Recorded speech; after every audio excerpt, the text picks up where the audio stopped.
Tokolasy sy tovovavy dia mitondra ny teny fiarabana ho antsika menakavy. Manaraka hatrany ty fandarina zany malaza ity. Etona ho an'ny fandarantsika zany malaza dia mitondra ny teny fampiononana feno isika ho an'ireo nodimandry tamin'ny zoma alina teo. Vokatry ny fifanosena manoloana ny vavahady tao amin'ny kianja ny Mahamasina. Ary mirary fahasitrana ihany koa tsika ho an'ireo naratra vokatry izany. Inona ny tiantsika ambara dia ny fanokafana ny lalaon'ny nosy fa 20 izay tanterahany eto Madagasikara 2020 ka hatramin'ny 7 ny volana septambra ho avy izao. Samy nanantena manko ny rehetra ny amin'ny hoe ino lalaon'ny nosy izay tena ho tsara indrindra amin'ny fanomanana. Ny antony ny filohan'ny Repoblika mihitsy no nanambara izany ny amin'ny hoe atao avolo hoe mihoatra ny zava-misy tany Maurice, zany hoe ny fikarakarana sy ny fahombiazana azo tany no entina ho an'ity lalaon'ny nosy andehany fa 20 eto Madagasikara ity. Izy moa tia manao an'izay lokanady zay na challenge, tia manao an'izay fanamby zay ihany koa na hoe défi rehefa misy zavatra atao. Ka ndraindray izay tandrifiny vavana izay heveriny fa mahafinaritra azy tany no ambaran'ny filohan'ny Repoblika. Tsy mampaninona miresaka izany satria mety mba manana izay nofinofiny izy amin'ny mampitantana voalohany amin'ny firenena, fa raha raisina ihany koa amin'ireo fitaovana, raha raisina amin'ny fotoana izay tery de tery, ary raha raisina manoloana an'ireo olana samihafa sedraina, dia azo eritreretina ihany ny amin'ny hoe ho tratra sa tsy ho tratra ny fanampy sy ny lokanady. Fa raha ny fanombohan'ny lalao tamin'ny iny 20 volana Aogositra teo amin'ny kianja ny Mahamasina iny dia azo lazaina aloha fa ratsy fanombohana ny lalaon'ny nosy teto Madagasikara. Maro isika ireo nodimandry ary nisy faharatrana olona maro, nisy ireo mbola nila fandidiana ihany koa. Tsavorita ireo ray aman-dreny, ireo anada, rahavavy sy ireo olom-patatra ary ireo mpiara-monina izay mifamezivezy tsy lavitra ny kianjan'ny Mahamasina ary niazakazaka ihany koa teny amin'ny hôpitaly Asiera. Nikarika ireo fianakaviany ireo havana ka nisy mihitsy ary fifandona-kevitra tamin'ny mpitandro filaminana satria ny mpitandro filaminana nanao fandaminana ho tsy folofolo niditra tamin'izany toeran'izany. Misy fomba fiteny malagasy ny amin'ny hoe noho ny hafenondrano be loatra. Dia noho ny hafenondrano be loatra ihany koa na eo amin'ny fianakaviana, na eo amin'ireo mpitandro filaminana, na eo amin'ireo mpitsabo sy ny hôpitalina indray dia isamboaravoarany ny fikarakarana maro samihafa amin'ny fahitana ireo naratra na ireo koa nodimandry.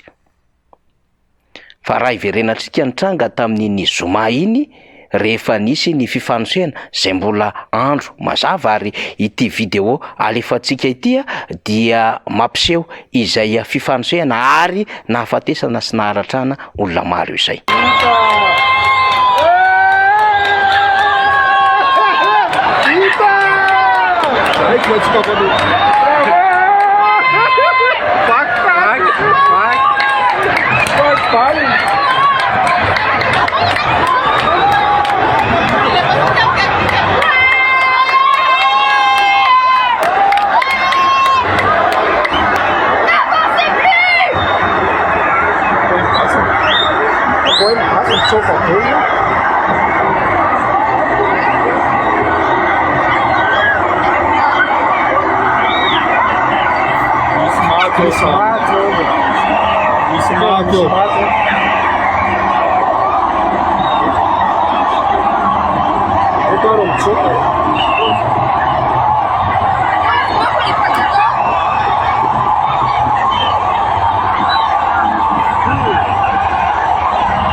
ka le oletsika misy olona bohitsaka ao amin'ny bevoaka fa mihetsika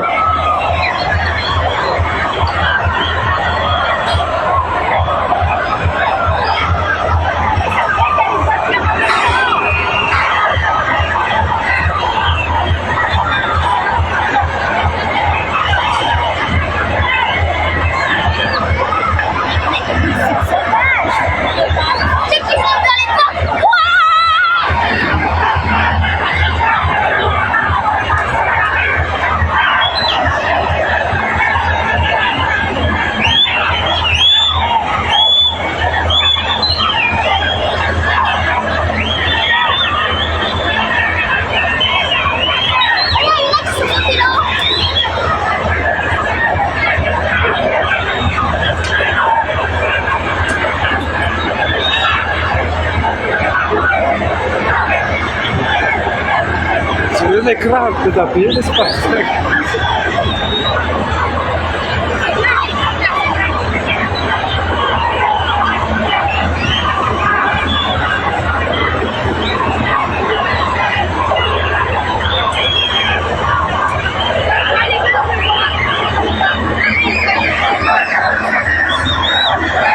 Teo anelan'elan'izay hoe fanidinana somary fiemorana zay sy hoe fanosehana avy etỳ aoriana zay no nahatery ny tao afovoany de niteraka zany faharatrana sy fahafatesana zany.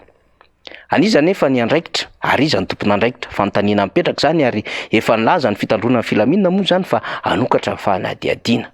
Eny tokoa rariny zany satria nisy nahafatesana sy naharatran'olona maro tao. Tandrevaka zany amin'ny fikarakarana.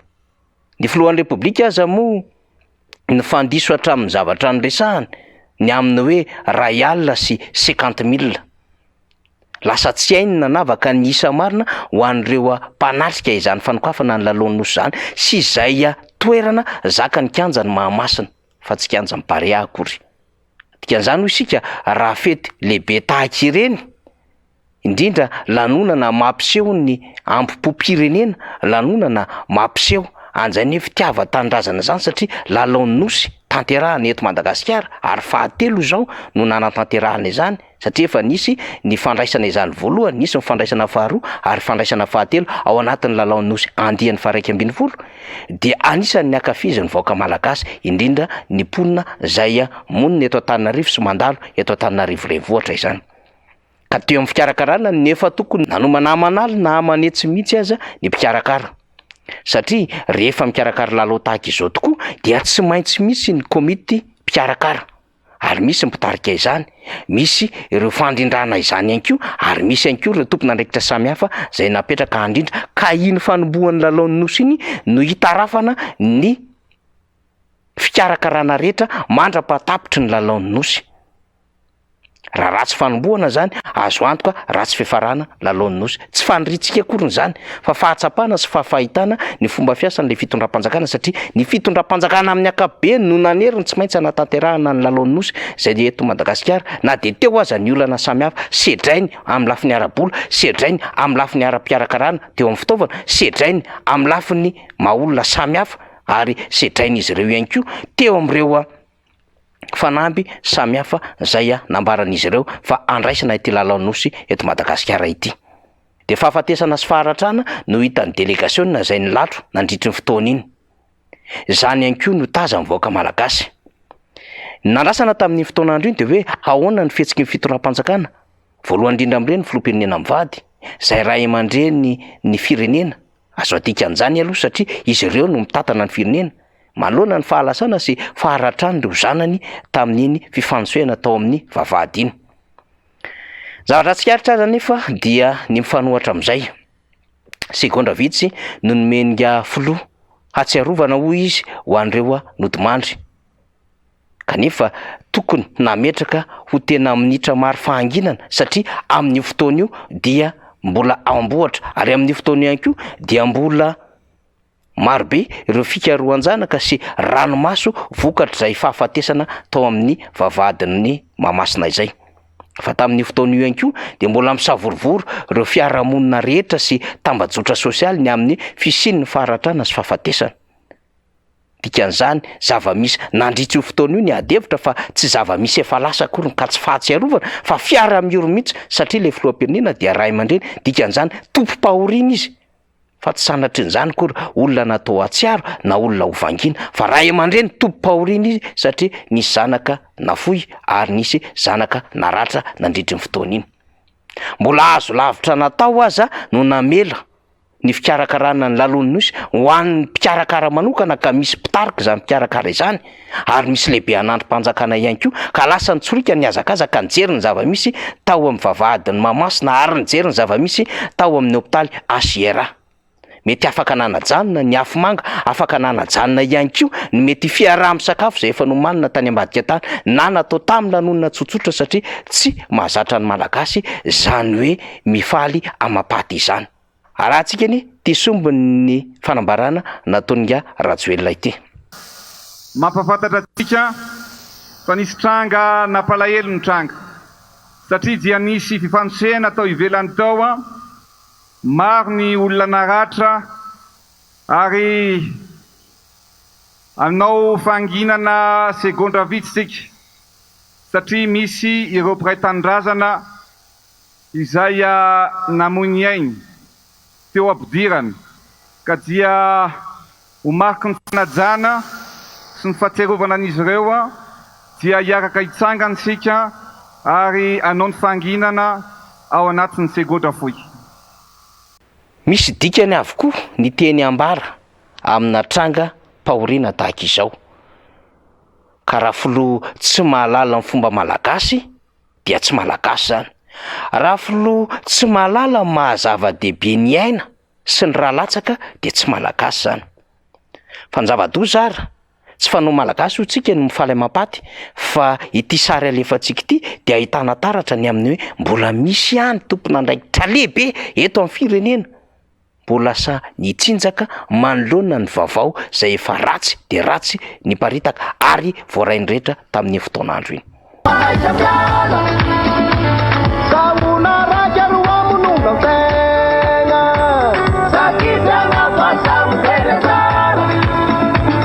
Manapirofo sy manamarika izao fa tandrevaka ny fikarakarana. Tsika moa tsy tanisa ny taoriana ny zoma, izany hoe ny fifaninanana ny tanterahana ny sabotsy ny alahady sy ny androany alatsinainy, ny aminy hoe ratsy karakara ny sakafo, ny aminy hoe tara ny fahatongavan'ny rano, mitateny tafo sy ny sisa sy ny sisa. Manala baraka amin'ny Madagasikara eo amin'ny setra raisam-pirenena izany fikarakarana izany ary tsy nahatafavoaka sy tsy nahatanteraka ny fanamby sy ny lokanady napetraka nga Rajoelina andry ny amin'ny hoe fikarakarana avolo eny mihoatra an'izay nisy Tanosy Maurice. Indraindray ara efa misy endrika fampelezan-kevitra izany na ohatrin'ny hoe endrika fikarakarana politika izany ilay fikarakarana ny lanonam-panokafana ka tsy nampiseho ilay tena hoe identité maha-malagasy na eo amin'ny fanatanjahantena na eo amin'ny lafiny ara-kolontsaina.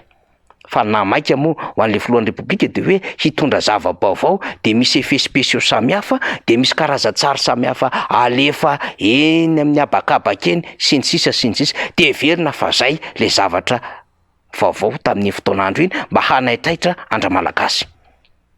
Tsy ireny ny zava-dehibe fa lay fahafatesana sy faharatran'olona tato ny zava-dehibe ka tokony niarahany ondrika niarahana ny karoka vahaolana ary aza atao tsara mihitsy no nikaroka fandaminana vaovao taoriana ny tranga vaovao izay niseho teo amin'ny vavahadin'ny Mahamasina fa tsy vavahadin'ny Barea izay anisany mbola adevitra be koa amin'izao fotoana izao. Ity fanovana anarana ity izay tsy mahafantatra ny tantara sy tsy mifanaraka amin'ny kolontsaina akory izany fanovana anarana izany. Na zany na tsy zany misy ray aman-dreny ny firenena tsy nanao ambany zavatra ireo naratra ronody mandry ihany koa ka nahatsapa izany adidy izany manoloana ny zanaka hoy isika.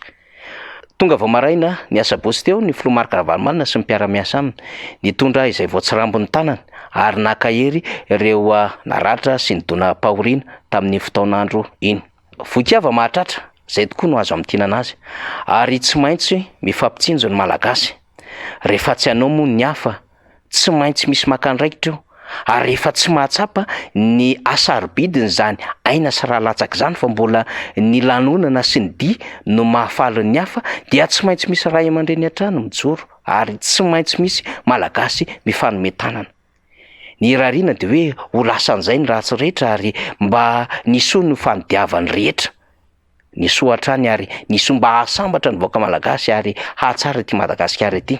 Fa ny fandrindrahitra ihany koa dia hoe ho tapakeo any ny tady izay nampifandray tao anatin'izay faharatsiana, fahampitehana, fahantrana ary fanimbazimbana ny asan'ny firenena sy ny vahoaka malagasy ary ny tanindrazana izany. Fandrindrahitra izany ary mba hisy vokany atoato indrindra anatin'izao fotoam-pamaranana ny fiasan'ny filohan'ny repoblika ka hahatrehana ny fifidianana ho avy izao. Fandriana hoy isika zany rehetrarehetra izany fa ny ho avy no mamaritra azy. Zany zava-misy, zany malaza, makasitraka tompoko lahy, makatelina tompoko vavy.